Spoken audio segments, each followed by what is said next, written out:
C'est une photographie de Heinz Hayek-Halke, qui est un photographe allemand.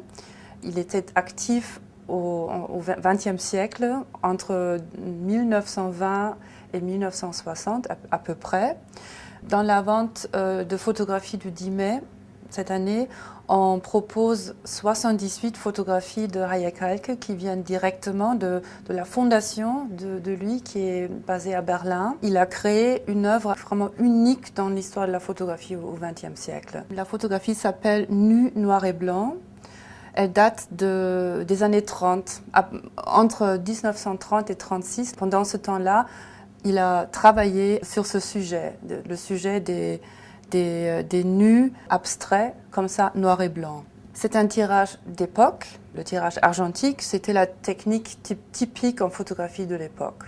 Il n'y a pas plus que 3 tirages qui existent de cette image-là, mais il y a d'autres photographies de cette série nu, noir et blanc dans la vente qui sont des tirages uniques. Les années 30 sont une époque très intéressante en photographie.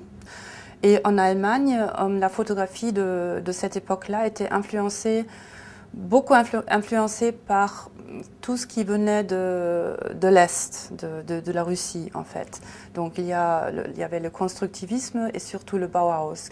Et bien sûr tout ce qu'on connaît sur la nouvelle objectivité. Hayek-Halke, il vivait à l'époque à Berlin. Il faisait partie du monde des éditeurs de magazines. Donc il était lui-même éditeur et il a aussi travaillé comme photographe pour les magazines. Il a fait toute une série d'études de ce nu noir et blanc dans des poses différentes. Et cette série des nus noir et blanc est vraiment peut-être la série, disons la série la plus importante dans son œuvre.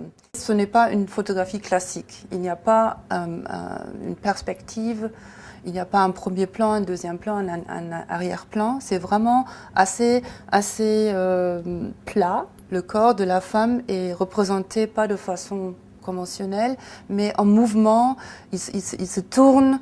En plus, il est doublé, hein, donc il est miroité. Hayek-Halke, il a superposé deux négatifs pour obtenir l'image. C'est une photographie vraiment expérimentale.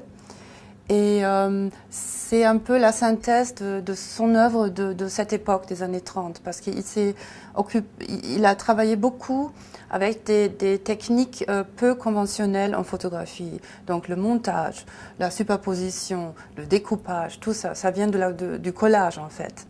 Une de ses occupations principales était le nu féminin. Donc là, on a un peu de tout. On a le nu féminin, on a vraiment ce détail, mais on a aussi ce mouvement un peu expressif qui est aussi très typique pour son travail de cette époque.